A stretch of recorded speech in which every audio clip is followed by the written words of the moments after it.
अस्सलाम वालेकुम, मैं हूँ आबिद दंदली। नाज़रीन, सुप्रीम कोर्ट से एक बहुत बड़ी खबर है। खबर यह है कि सुप्रीम कोर्ट ईद के बाद क्या करने वाली है। ऐसे लगता है कि जैसे एक झाड़ू फिर रहा है। जो तहलका खेज खबर है, ये सुप्रीम कोर्ट की वेबसाइट से मिल रही है और इसके मुताबिक ईद के बाद जो बेंच बन रहे हैं उसमें डोमिनेट कर रहे हैं चीफ जस्टिस उमर अता बंदयाल साहब। और इनकी तश्कील बड़ी इंटरेस्टिंग है।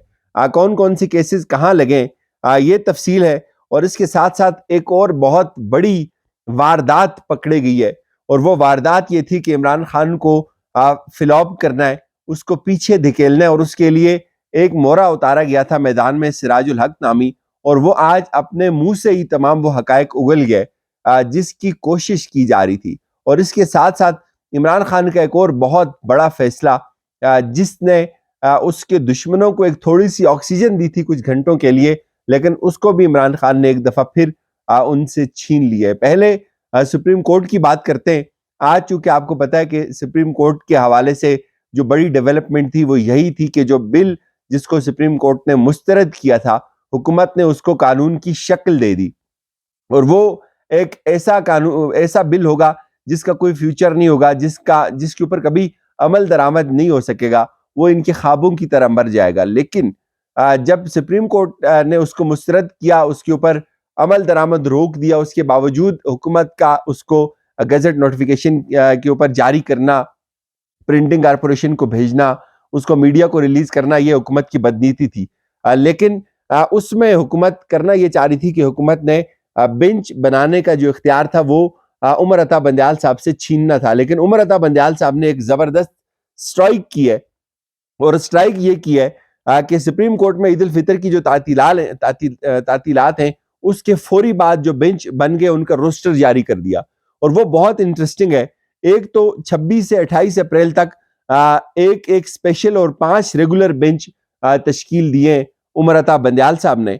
और इनकी इंपॉर्टेंस बहुत ज्यादा है। ये इंपॉर्टेंस क्यों ज्यादा है, क्यों मैंने इसको पहले रखा है इस खबर को, वो मैं आपको आगे चल के बताता हूँ। एक तो उमर अता बंदयाल साहब की जो है वो उनकी सरबराही में जो सबसे अहम केस इस वक्त चल रहा है वो इलेक्शंस का है। और उसका जो केस जिस बेंच ने सुनना है वो वही बेंच है, और वो बेंच एक दफा कॉन्स्टिट्यूट हो गया है। अब ये नहीं हो सकता कि बेंच, हुकूमत ने जो एक दूसरी सुप्रीम कोर्ट बनाने की एक पूरी कोशिश की फायज ईसा साहब के हवाले से, और ये एक तासर बिल्ड हुआ पिछले 14-15 घंटों के अंदर कि अब एक दूसरी सुप्रीम कोर्ट लगेगी, अब काजी फायज ईसा साहब बेंच बनाएंगे। सवाल ये खड़ा हो गया कि भाई एक तरफ तो 8 जजेस थे, अब तो बल्कि 9 जजेस चीफ जस्टिस के साथ हैं, और दूसरी तरफ 6 जजेस हैं, और बजाय 7 जजेस चलने रख लें, तो 7 जजेस कैसे 8 जजेस का फैसला अंडू कर सकते हैं। जो 8 जजेस ने यह फैसला दिया कि ये जो बिल है ये किसी सूरत भी कानून अभी नहीं बन सकता, और इसके ऊपर जो अमल दरामद है उसको रोक लिया जाए। तो अब जो बेंच बना है उसमें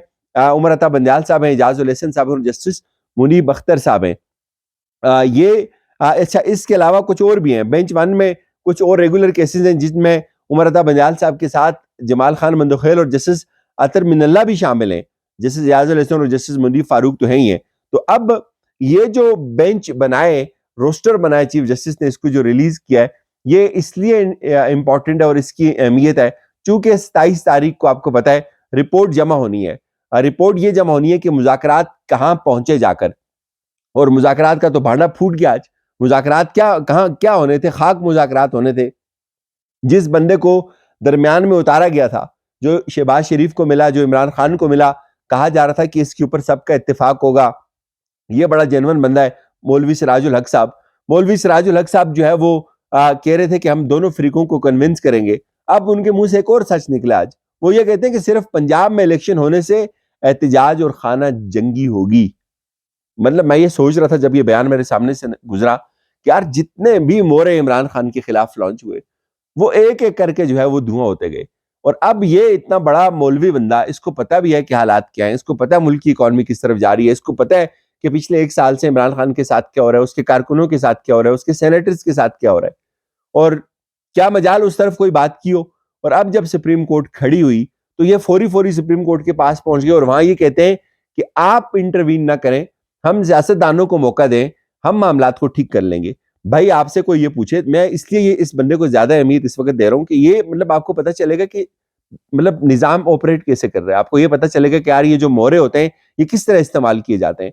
तो आप इनसे कोई ये पूछे कि 1 साल से जो तबाही हो रही थी, जो खाना जंगी मुल्क के अंदर हो रही थी, जो बर्बादी हो रही थी, उस वक्त तो आपको ख्याल नहीं आया। आज जब इलेक्शन करवाने के लिए सुप्रीम कोर्ट खड़ी हो गई, जब एक तारीख भी आ गई, इमरान खान अपनी कामयाबी के मराहल जो है वो हासिल करने लगा, तो आपको याद आ गया कि नहीं भाई, आप बीच में से निकले, हमें ये करने दे। आप करने के अहल होते तो आप 1 साल से कर लेते भाई। तो ये एक्सपोज हुए बहुत बुरी तरह से, और जो जो इमरान को काउंटर करने के लिए लाया जा रहा है, उतारा जा रहा है, वो 24 घंटे से ज्यादा सस्टेन ही नहीं करता। ये पता नहीं इनको समझ क्यों नहीं आ रही है। मत मारी गई हुई है सबकी, और ये कह रहे हैं जी कि पंजाब में अगर इलेक्शन हुए तो खाना जंगी होगी। याद रखें, ये वो बंदा है जो उसने कन्विंस करना था तमाम सियासी जमातों को एक साथ इलेक्शंस के लिए। और ये क्या कर रहा है, ये पहले सुप्रीम कोर्ट को इसने कहा कि आप बीच में से निकले, मैं मामलात को ठीक करूंगा, और अब ये बंदा कह रहा है कि अब अगर पंजाब में इलेक्शन हो गए तो बहुत बड़ी तबाही आ जाएगी, लिहाजा इलेक्शंस नहीं होने चाहिए। एक और बड़ी खबर है, वो बड़ी खबर ये है कि आपने देखा पिछले कोई 18-20 घंटों में जब से पीटीआई ने टिकट्स का ऐलान किया तो बहुत बड़ा तूफान बच गया। इमरान खान ने जो है वो सिफारिश के ऊपर टिकट्स दे दिए, इमरान खान ने गलत लोगों को टिकट दे दिए, कुछ लोगों ने एहतजाज करने की भी कोशिश की। ये चीज याद रखें कि ये कल्चर भी आपको तरीके इंसाफ के अंदर ही एटलीस्ट मिलेगा कि लोग एटलीस्ट एहतजाज तो करते हैं।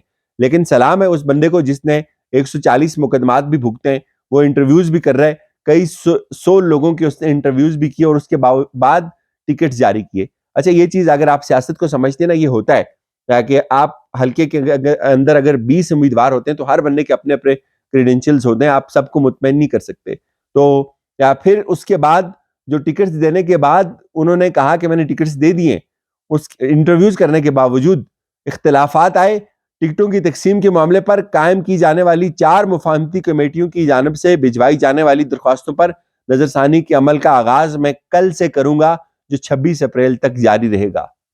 ये होता है लीडर। यहां नवाज शरीफ का टिकट कैसे आता है? नवाज शरीफ का टिकट फोन पे आता है, उनके खानसामे टिकट दिलवाते थे। बिलीव यू मी, कश्मीर के इलेक्शन हुए, नवाज शरीफ के जो खानसामे थे, जो उनके कुक थे, उन्होंने टिकट्स डिसाइड करवाए थे। मुझे याद है कश्मीर कौंसिल का टिकट उनके कुक ने जो है वो डिसाइड करवाया था, फारूक हैदर, और उनकी मरकजी क्यादत एक तरफ धरी की धरी रह गई थी, नवाज शरीफ का कुक जीत गया था।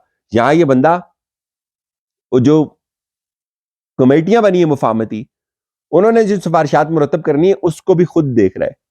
तो डिफरेंस तो है।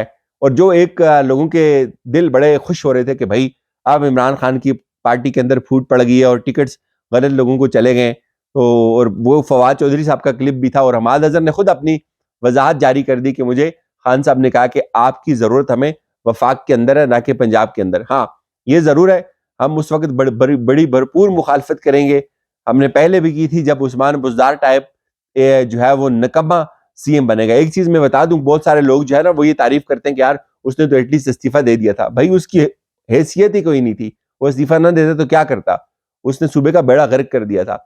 और इमरान खान साहब के पास बड़े जेन्युइन लोग हैं, बड़े बड़े डिजर्विंग लोग हैं, लेकिन उन्होंने जो टिकट्स का मामला है और जो मेरिट रखा है, ये वो खुद समझते हैं। ये किसी आम इंसान को ये चीज समझ नहीं आती। तो वो जो परेशान होने वाले लोग, जो थोड़ी देर के लिए खुश होने वाले लोग थे ना, अब उनकी परेशानी का वक्त हुआ चाहता है कि अब वफामती कमेटियां बनेगी, अब कारकुनों को कंपनसेट किया जाएगा, एक को कहा जाएगा कि यार तुम्हें इसके बदले में इस तरह से कंपनसेट कर देंगे, बैठ जाओ।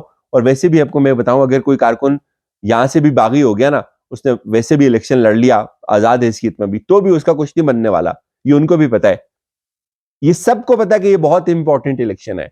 जिन जिन कारकुनों को टिकट मिल गए वो बड़े लकी हैं, जिनको नहीं मिले वो थोड़ा सा परेशान जरूर है, लेकिन उनको भी ये पता है कि उनका इस जमात के बगैर कोई चारा नहीं है। इजाजत दीजिए, अपना ख्याल रखिएगा। खुदा हाफिज।